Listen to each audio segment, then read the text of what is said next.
네, 사법논담 함께 하시는 두 분입니다. 천하람 변호사 모셨고요. 어서 오세요. 예, 순천의 천하람입니다. 장윤미 변호사 모셨습니다. 어서 오세요. 예, 안녕하세요. 장윤미입니다. 오늘은 바로 본론으로 들어가겠습니다. 네.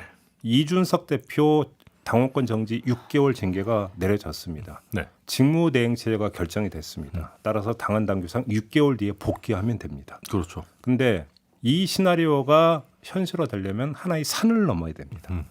수사 결과가 이준석 대표에게 유리하게 나와야 되는 거 아니겠습니까? 그렇죠. 네. 어떻게 전망하십니까? 수사 결과를?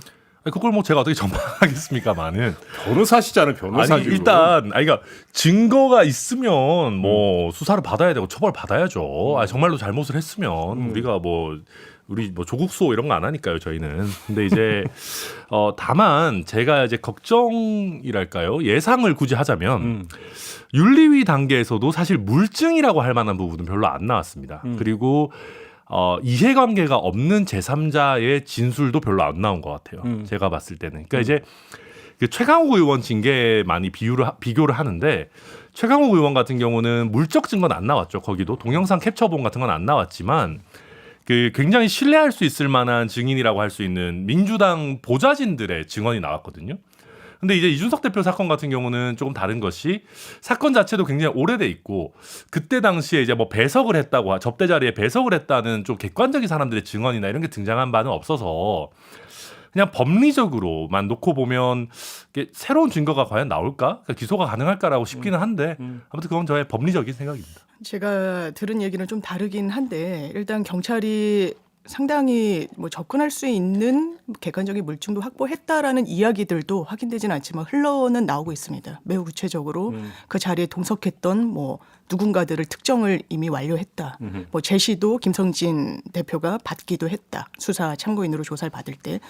그렇다면 이게 윤리위에도 이 김성진 대표의 대리인이 우리 물증 제시하겠다, 제출하겠다라고 했는데 아무것도 쥐고 있지 않을까라는 생각이 드는 부분이 좀 있고요. 그리고 김성진 대표는 이게 알선수재로 처벌이 되느냐 마느냐의 범죄인 거잖아요.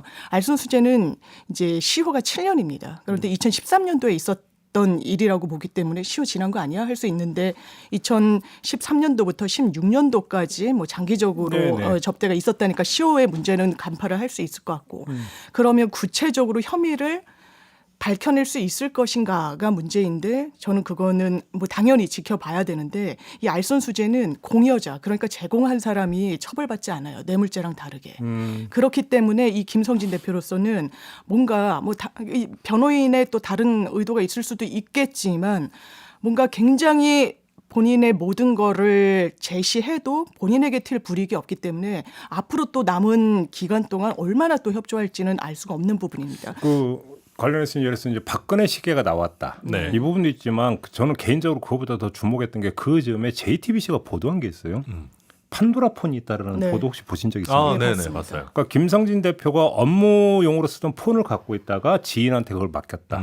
근데 그거를 지인이 아직도 보관하고 있고, 여기에 이준석 대표는 물론 정치권 인사 다수와 연예계 인사들까지도 여기 통화 내역이 다 담겨 있다. 그런 거 있으면 좋죠. 그래서 경찰이 제출을 요구하고 있다. 이런 보도가 있었거든요. 물갈이 좀 해야 돼요, 정치권. 네. 이 폰을 지렛대로 삼아서 사람들을 축출하고. 그리고 저도 늘 말씀드리는 거지만, 그러니까 저는 뭐가 됐든, 그러니까 이준석 대표가 어떤 혐의가 있든 없든 객관적인 증거가 좀 나왔으면 좋겠어요. 그러니까 만약에 이 폰을 입수한다면 얘기가 완전히 달라지는 거예요. 그러니까요. 그래서 만약에 그 폰에 예를 들어 이준석 대표에게 정말 접대를 제공한 객관적인 증거가 나온다고 하면 처벌하면 되는 거고요. 반대로 예를 들면 다른 사람들에 대한 접대를 제공했던 명확한 물증들은 있는데 이준석에 대해서는 잘 안 나온다라고 하면 또 그대로 가면 되는 거니까. 아무튼 왜냐하면 저는 지금 이 상황이 최악이라고 보는 게, 지금 각종 그 여론의 추이들을 봐도 5.5대 4 아니면 거의 이렇게 6대 4 정도로 이준석 대표에 대한 징계가 적절했다, 부당하다가 막 갈려요. 저희 당 지지층에서도 거의 6대 4 아니면 5.5대 4.5 이런 식으로 갈리거든요. 많은 게 적절하답니까? 조금 더 적절하다고 높아요. 이렇게 보면 저는 지금이 최악이에요. 그러니까 윤리위 결정을 제가 항상 비판했던 게, 할 거면 객관적인 근거를 가지고 해야 이제 열에 8, 9은 납득할 수 있어야지 이게 정쟁으로 안 가는데 너무 정쟁으로 가고 있어가지고 어떻게든 좀 명확한 근거가 나왔으면 좋겠습니다. 그래요. 저는 명확한 근거는 어느 정도 저희가 손에 쥐고 있는 건 아니지만 그 김성진 대표 측에서 뭐 박근혜 시기에 있었죠. 그리고 이런 얘기를 해요. 그 당시에 이준석 대표, 제가 연예인들이나 뭐 이런 분들은 이 원래 알선 수재는 공무원이 아닌 자가 마치 이런 업무를 해줄 수 있는 것처럼 해서 돈을 받는다는 거잖아요. 아마 투자자 지위에 불과할 걸로 보고 아마 폰에서 다른 뭐 연예인이나 다른 인물들이 나오더라고 하더라도. 근데 이준석 대표는 좀 지위가 다르고 실제로 뭐 박근혜 전 대통령과 이 김성진 대표가 뭐 조우하기도 했고 그리고 나오는 얘기가 그 이준석 대표를 성접대할 때 뭔가 지시를 한 왜냐하면 뭐 세팅을 해놔라 누가 온다고 하니까 어디를 잡아놔라라고 했던 이 지시하는 문자가 있었다고 아주 구체적으로 이야기를 하고 있고 이 문자도 제출했다는 취지로 이야기를 하고 그 당시에 금전도 이 흐름을 경찰에 냈다라고 하고 있어서 이게 과연 실체가 전혀 없다라고 하는 방향으로 가고 있는가 일단 이 사건이 그래서 이준석 대표가 지금 뭐 자맹한다 수면 위로 오르고 있지 않고 뭐 공식 뭐 어떤 일정도 잡고 있지 않다라고 하는데 이 경과 그리고 그 추이를 지켜보는 게 본인에게도 현명하다는 판단을 한 게 아닌가라고 좀 짐작합니다. 그러니까 뭐 저도 당연히 수사는 지켜봐야 된다고 보고요. 다만 이게 저희도 그 이런저런 거짓 주장들을 볼 때요. 완전히 제로 베이스에서 거짓으로만 성을 쌓아 올리는 경우는 거의 없습니다. 그러니까 먼저 맞습니다. 100% 순수 창작 네. 소설은 없다. 그러긴 어렵죠. 없어요. 어느 정도 만난 거는 사실일 거고 뭐 술을 먹은 것도 사실일 수도 있고요. 그러니까 이제 이준석 대표도 이 사람들 모르는 사이다 이런 게 아니잖아요. 그러니까 어느 정도는 기반이 있고 그 위에서 이게 정말로 사실로만 쌓아 올린 성이냐 아니면 그 사이에 뭐가 끼어들었느냐는 봐야 되는 거고 그러니까 박근혜 시계 같은 것도 되게 뭐가 딱 보면 뭐 박근혜 시계 뭐 이렇게 있어 보이지만 그냥 시계 사진만 있는 거예요. 이거 그냥 중고나라에서도 살 수 있습니다. 저도 찾아보면 한 10만 원. 요새 조금 올랐더라고요. 이거 논란 생기고 나서. 중고나라에서 살 수 있어요. 네, 살 수 있고요. 근데 그때 그 이게 있네 없네 때 이준석 대표는 1년 번호를 확인하면 그게 누구에게 가서 그러니까 전달된 건지 확인할 수 있다고 근데 주장했었잖아요. 시계 1년 번호가 없다더라고요. 제가 뭐 저도 사실 시계를 받아본 적은 없어가지고. 그럼 네. 그때 이준석 대표는 왜 그렇게 주장했어요? 시계에 대해 잘 모르나 보죠. 대통령 시계 본인도 못 받았다는 거 같던데. 네. 근데 어쨌거나 그래서 만약에 이준석 대표가 그 시계를 전달하는 사진이 있거나 아니면 뭐 좀 웃긴 얘기입니다만 이준석 대표의 지문이 그 시계에 남아 있거나 하는 게 아닌 이상은 세월이 어느 세월이 그러니까요. CSI도 아니고. 그래서 아무튼 여튼 그 시계 사진만으로는 별로 의미가 없다. 네, 말씀드리겠습니다. 그러니까 그게 이준석 대표가 준 시계라는 게 입증이 되지 않는 이상은 물증으로서의 가치가 없다. 그렇죠. 뭐 그럼 그거는 뭐 그러니까 법을 모르는 저도 네. 충분히 짐작할 수 있는 그럼요. 부분인 것 같아요. CSI만 몇 번 봐도 뭐 좀. CSI 안 봐도 심지어. 예. 근데 이제 그 판도라 폰은 좀 다를 것 같아요. 판도라폰은 뭐 전화라는 다를 수 건 있죠. 너무 많은 정보가 들어있기 그래서 때문에 이 그 핸드폰만 까면 판도라가 된다. 뭐 이런 그래서 판도라 폰으로 이름 그런 거 좋아합니다. 그 정도로 하겠습니다. 송홍열 공정거래위원장 후보자가 사퇴를 했습니다. 네. 근데 뭐 이제 뭐 그 사퇴까지 된 마당에 뭐 다 복귀할 생각이 없는 거고 보도를 보니까 이게 이른바 법무부에 설치된 인사정보관리단 검증 1호였다면서요. 1호였죠. 네.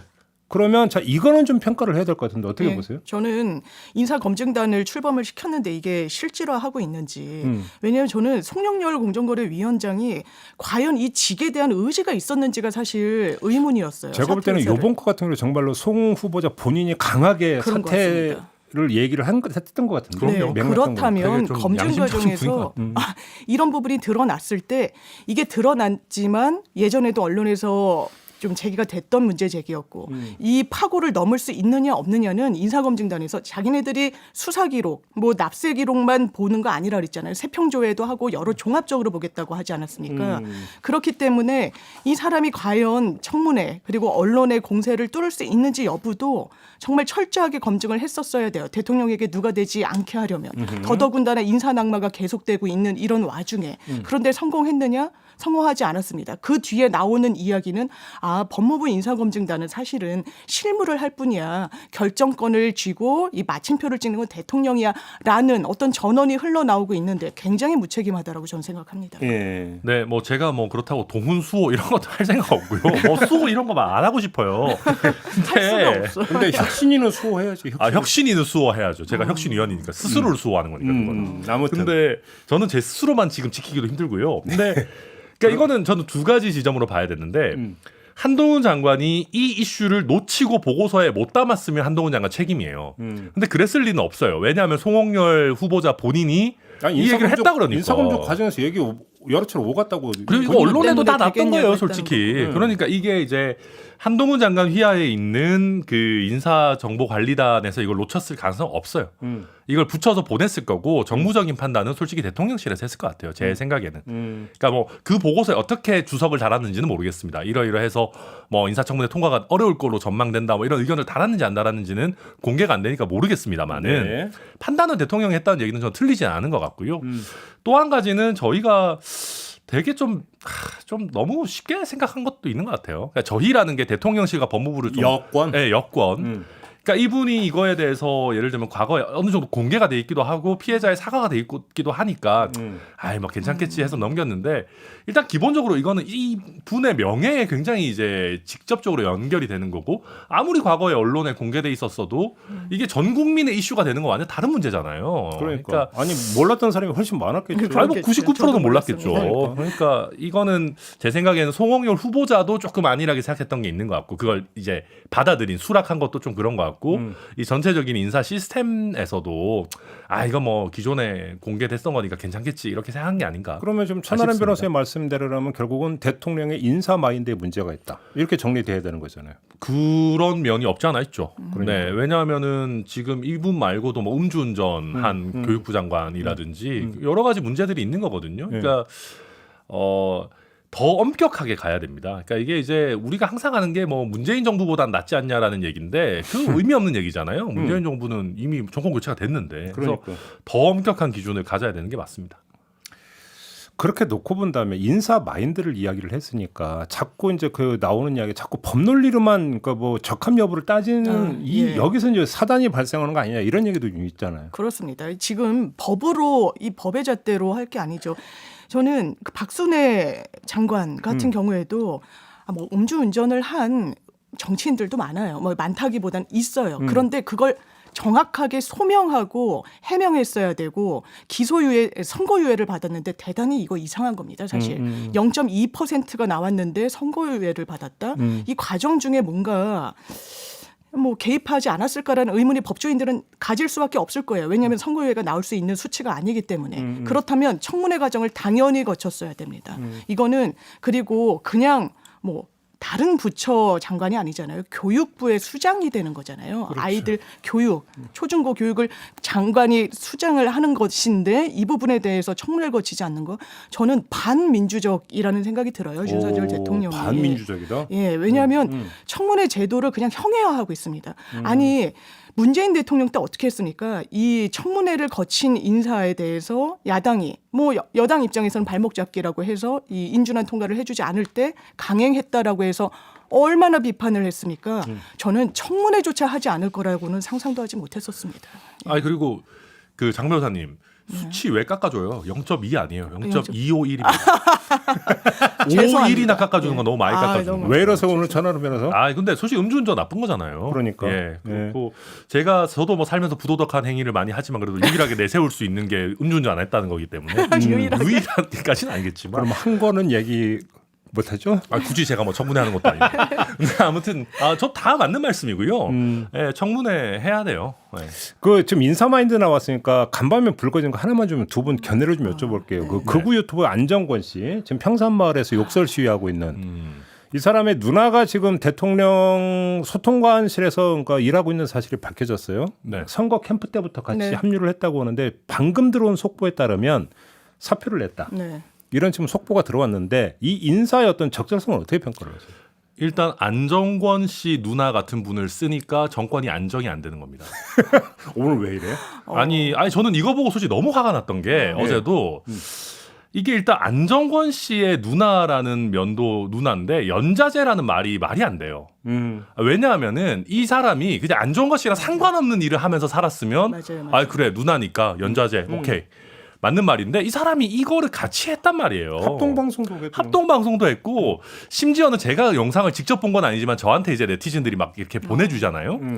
그런 거 보면은 이 사람이 그 안정권 씨랑 같이 5.18 민주화 운동을 폄하하는 집회도 같이 나간 장면들이 그런 일이- 있어요. 그래요? 뭐 취재를 좀 해보세요. 저한테도 뭐 캡처만 와서 정확한 건지 는 모르겠습니다. 저도 방송 들어오기 전에 네티즌들이 보내주는 것만 받아서. 그러면 지금 저희가 서진 정책을 얼마나 이 당에서 열심히 하고 우리 윤석열 대통령께서도 당선인 시절에 뭐 호남이 잘 돼야 영남이 잘 되고 뭐 게다가 5.18 민주화 운동 때는 저희 당의 의원 다 끌고 광주 가고 맞아요. 얼마나 지금 훌륭한 그 것들이 많이 있었습니다. 그래서 저도 이제 순천에서 나 좀 인기 좀 괜찮아지게 지금 이런 그 사적인 그 이익까지 챙기려고 하고 있는 마당인데 지금 이런 사람을 갖다 쓴다는 거는 굉장히 역행하는 거고요. 그리고 뭐 누구랑 비교해야 될지 모르겠습니다. 제가 그 뭐 예를 들면 저희가 싫어하는 저희 진영에서 싫어하는 사람 예를 들면 김어준 씨 누나를 예를 들면 저희가 문재인 대통령 청와대에서 채용을 했다 그러면 이거 저희가 당연히 비판했을 거 아니에요. 물론 그랬으면 뭐 문재인 정부에서도 뭐 연좌제냐 했을 수도 있겠지만 어쨌거나 그러니까 이거는 저는 김어준 씨는 그래도 욕설 시위는 안 합니다. 아니 뭐 옛날에 했었어요. 보면 뭐 했었을 거예요. 했었을 욕설 거라고? 시위까지는 아니겠죠. 근데 네. 그리고 이렇게 하니까 당장 그 문재인 대통령에 대한 시위가 관제 시위냐 뭐 법에 저촉 안 되니까 마음대로 해라라고 하는 거냐 이게 뭐 그런 얘기 나오니까 저는 아무튼 답답합니다. 저는 진짜. 윤석열 대통령의 인사가 상당히 불안한데 저는 이 인물이 어떻게 캠프에까지 영입이 돼서 들어가게 됐는지부터 진단을 정확하게 해야 된다고 생각해요. 영상 편집미를 했다면서요. 예, 정치권 안팎에서 그러니까 유튜브 활동한 거 다 예. 알고 썼다는 그렇습니다. 거잖아요. 이 유튜브를 저는 방금 보고 영상 편지 보냈다는 줄 알고 죄송합니다. 이상한 영상 소리 했네요. 편집 영상 일을 했다. 편집. 네. 그러니까 유튜브를 보고 입맛에 맞다라고 생각해서 사실상 사천을 해서 그러니까 천거를 해서 이 캠프에까지 들어간 인물들이 어떤 공식적인 뭐 검증을 거쳤겠지만 이 내부 검증을 거쳐서 대통령실이라는 지금 윤석열 대통령이 공언한 대통령실은요 슬림화하겠다는 거였어요. 그래서 국민들이 지지를 하고 방대하게 대통령 보좌진을 막 엄청나게 꾸리는 거 반대다. 그렇다면 아주 최소한의 적절한 인사들만 가서 정말 효율성 있게 일하는 아주 기능적인 조직이라고 생각했는데 이게 웬걸 친인척들이 들어가 있질 않나 이런 보수라는 말은 맞지 보수 않죠. 아니에요, 보수 극우라는 말도 맞지 않습니다. 이렇게 쌍욕을 하고 이런 거는 모욕죄 범죄예요. 여기에 같이 사업으로 이것을 영위했던 사람을 대통령실의 보좌진 스태프로 쓴다? 이건 국민들이 용납할 수 없는 거고 대관절 어떤 시스템을 갖추고 있길래 이런 인사를 계속하고 있고 이런 인사 잡음이 날 때마다 국민들께 사과하지 않고 전 정권 언급을 하고 대통령께서는 그러시는 건지 이게 아주 획기적으로 전환되지 않으면 이 지지율 30% 40%로 반등시킬 거다라고 하는데 저는 더 떨어질 수 있다고 아니 생각합니다. 저는 그리고 여기서 하나 더 궁금한 게 네. 영상 편집 일을 하는 사람까지 윤석열 대통령이 면접하고 채용 결정하지는 않을 거 아예 아니에요. 안 하죠. 그렇죠. 그 중간에 있는 이 사람 추천한 사람을 잘라야 돼요. 누구예요, 도대체 그 사람이? 모르겠어요. 아무튼 이 사람 진짜 추천한 사람 제가 봤을 때. 그 이상한 사람들 있었잖아요. 옛날에 그 누구야. 종교 다문화 비서관 그랬죠. 그 이상한 사람 그 이름도 기억 안 나는데 그래도 김성애였던 것 같아요. 김성애. 네, 평강공주 뭐 칼럼 쓰고 했던 예예예. 김성애 대변인이랑 이름이 똑같아서 저도 기억이 김건희 나는데. 여사를 칭송했던 예. 네. 그런 사람 추천한 사람들 다 잘라야 됩니다. 이 사람이랑 안종권 누나 뭐 이런 사람. 그래서 정치권 안팎에서는 짤 수 다른 있을까? 이야기가 나오죠. 몰라요. 저도 예, 누가 이게 했는지도 몰라요. 약간 사실. 되게 힘 있는 대통령의- 사람이 했으면 어떡하지? 예, 죄송합니다. 대통령의 뭐 아주 가까운 개인적으로 그런 분이 추천한 거 아니겠느냐라는 얘기가 나오죠. 왜냐하면 시스템 하에서 공무원들이 추천할 만한 인물이 아니기 때문이에요. 그러니까요. 예. 알겠습니다. 아까 한동훈 장관 얘기했으니까 잠깐 돌아가서 미국 갔다 와서 이제 바로 검찰총장 후보 추천위원회 꾸렸어요. 네. 몇 명 함해평 보도도 나오고 있던데 네. 자 촉을 좀 발동해 주시죠. 일단 이거부터 보죠. 왜 이 타이밍이었을까? 어떻게 정리를 해야 될까요?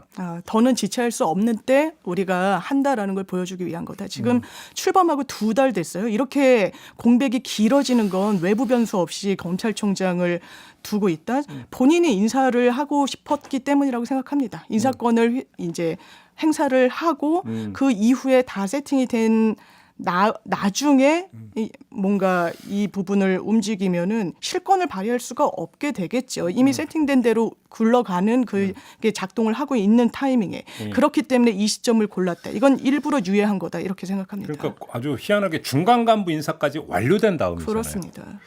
일단 저도 제 생각에도 일단 역대 최장기 공백 기록을 넘기고 싶지 않다는 의지는 당연히 저희 당이든 뭐 갖고 있을 거고요. 역대 기록이 어떻게 돼요? 120일인가 110 며칠인가. 그렇게 네, 공백이 꽤 있었고 문재인 대통령 때도 아마 한 70일, 70 몇일 뭐 이렇게 있었던 것 같은데 어쨌거나 그거 있고 이제 인사를 했던 거에 대해서는 뭐 비판 당연히 뭐 어느 정도 받을 거는 맞다고 생각하고 다만 제가 늘 말씀드리지만 총장 청문회 국면을 다 넘기고 기다리기에는 뭐 여러 가지 검찰 내부의 인사를 좀 빨리 할 필요성들이 있었다. 그리고 검찰 내부의 뒤숭숭한 분위기라든지 검수완박으로 기한이 설정되어 있는 부분이라든지 그런 걸 고려했을 겁니다. 그래요.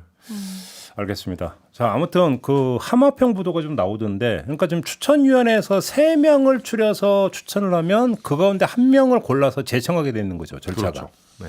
3명 촉을 좀 발동해 주신다면. 지금 이제 이원석 지금 대검 차장 얘기도 꾸준히 나오고요. 그 네. 외에 이제 대검 차장 출신들이 조금 많이 나오는데 구본선 전 고검장이라는 분이 있어요. 네, 오늘 보도 나왔죠. 네네, 네, 단독 보도 단독으로. 나왔고 이분이 이제 손에 꼽히는 이유가 이제 윤석열 검찰총장 체제에서 2인자라고 할 수 있는 대검 차장을 역임을 한 바가 있습니다. 그러다 보니까 아무래도 윤석열 뭐 검찰 내지는 윤석열 정부의 어떤 그 발을 맞추는데 좀 용이하지 않겠느냐라는 점에서 이제 급부상하고 있는 것 같습니다. 지금 부상되는 인물들 지금 짚어주신 대로 뭐 구본선 전 고검장, 뭐 김후곤 계속 이름 나오고 있고요. 고검장. 서울 고검장. 예, 네. 노정현 고검장 마찬가지고 이원석 대검 차장 얘기 나오는데 공통점이 있다면 정말 잘 관리할 수 있는 뭔가 대통령이나 정권과 각을 세우거나 윤석열 전 검찰총장이 했던 그런 방식을 채택하지 않을 그런 인물들 중에서 나오지 않을까. 왜냐하면 하마평에서 거론되는 인물들이 다 그렇게 평가받는 인물들이기 때문에요. 그리고 실제로 그 자리에 가게 되면 각을 세울 수 있는 성적을 갖더라도 그럴 수 있는 구조 자체가 못 될 겁니다. 지금 상황에서 지금 법무부 포위돼가지고? 장관이라. 예, 포위가 돼서. 그래요. 뭐 검찰 인사야 뭐 자주 있다니까요. 제가 늘 말씀드리지만 몇 달에 한 번씩 한다니까요. 네. 그래요. 네. 근데 중간 간부는 몇 달에 한 번씩 해서 하더라도 뭔가 좀 수뇌부 간부는 그렇게 쉽게 바꾸나요? 그럴 순 없죠. 네, 뭐 예. 아주 쉽게 바꾸지는 않아요. 그러니까. 그러니까 아무튼 그리고 어차피 그 하려고 해도 또 그 법무부 청와대랑 대통령실과 소통 안 할 수는 없는 거라서. 그러니까 아무튼 근데 이제 두 분의 진단의 공통 분모는 윤석열 대통령과 아주 친하거나 네. 아주 유하거나 이런 사람이 될 가능성이 없다 이렇게 보시는 겁니까? 당연히 괴를 같이 하는 분을 하겠죠. 사실 윤석열 대통령이 좀 특이한 케이스죠. 그러니까 그때 당시에 지금 누구였냐? 당시에 그 대통령 비서실장 하시던 분 계시잖아요. 이번에 충북지사 나왔던 노영민. 예. 노영민 실장의 얘기를 따르면 당시에 검찰총장 후보군으로 나왔던 분 중에 윤석열 당시 후보자가 우리 문재인 정부의 그 국정 철학 내지는 검찰 개혁 방향에 가장 뭐 적임자라고 판단했다. 뭐 그런 얘기 하는 거니까 당연히 그 정부가 추구하는 방향성과 맞는 사람을 택하는 건 일반적인 건 맞습니다. 그래요. 알겠습니다. 지금 제가 돌발 질문 하나만 드리고 네. 마무리하겠는데 오늘 아침 보니까 저 눈에 띈 게 윤석열 대통령이 공정거래위원장 관련해서 반기업 인사가 아니라 친기업 인사가 돼야 된다라는 그 요새 발언을 했다라는 보도가 네. 있었어요. 그래요? 이런 어떤 그 마인드는 어떻게 평가하시나요? 저는 공정거래위원회가 무엇을 하는 곳인지에 대한 이해가 부족하셔서 그런 거라고 생각합니다. 공정거래위원회는요, 어떤 담합 같은 기업의 이런 사실상 범법 행위를 차관하고 이걸 잡아내고 뭔가 시장 질서를 교란하는 행위를 다 바로잡는 그런 권한을 하는 거예요. 송옥열 뭐 지금은 인사철회를 했지만 그 교수도 본인이 워낙에 친시장적인 논문도 많이 썼고 그런 입장을 많이 견지해왔기 때문에 공정거래위원장에 적합해라는 질문을 받았을 때 공정거래위원회라는 그 위상이 손상되지 않도록 업무를 할 필요는 있다라는 취지로 언급을 했습니다. 그런데 공정거래위원회마저 시장의 긴장감을 불어넣어야 되는 그런 기관마저 친시장, 친자본 이렇게 얘기하는 거는 좀 기관의 성격에도 맞지 않고 제가 왜 이 그렇죠. 질문을 왜 드렸냐면 이복현 금감원장 인사를 두고 논란이 됐을 때 네. 윤석열 대통령의 그때 그 발언이 뭐였냐면 금감원과 공정위는 규제 감독 기관이다라는 점을 되게 강조를 했거든요. 그럼요. 그러면 규제 감독 기능과 친기업은 매치가 되는 건가요? 저는 이런 면에서 좀 아쉽다고 생각하는 부분이요. 저도 보수 정당 소속이고 기본적으로 친기업적 성향이 있습니다.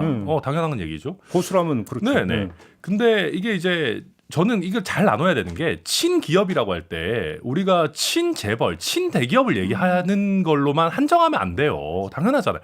그러니까 공정위가 하는 일이 친기업적인 게 있을 수 있죠. 근데 그때 말하는 기업은 오히려 중소기업이라든지 스타트업의 방점이 찍혀야 되는 거거든요. 그렇죠. 불공정의 이제 피해자가 피해자니까. 그렇죠. 왜냐하면 그 사람들이 커나가서 우리 기업의 전체적인 뭐 활동 공간이 커지고 플레이어들이 많아지고 공정한 경쟁이 늘어나고 이게 우리가 원하는 바 아니겠습니까? 새로운 막 성장 동력이 생기고 그런 면에서 친기업이라면 뭐 얼마든지 우리가 쌍수를 들고 환영을 할 수가 있는데 이미 기업 질서를 흐트러뜨리고 있는 재벌 대기업을 더 도와주자라는 식으로 읽히는 메시지를 내면 안 되는 거잖아요. 그러니까 이렇게 좀 짧게 뺐을 때 이런 건 좀 조심해야 되고 다만 윤석열 대통령께서도 기업이 일할 수 있는 환경을 조성해 줘야 된다. 그러니까 무작정 제재하려고만 들면 안 된다라고 말씀하신 거고 그러면서도 물론 기업의 불공정한 담합 행위는 철저히 근절해야 된다라는 전제를 다 다셨어요. 근데 이게 요약이 되는 과정에서 친기업 막 이렇게 따여지니까 조금 저는 좀 아쉽습니다. 이게 이제 또 어떤 거고 매치가 되냐면 송홍렬 후보자가 지명이 됐을 때 네. 송홍렬 후보자에 대해 이제 프로필에 어떤 내용이 있으면 평소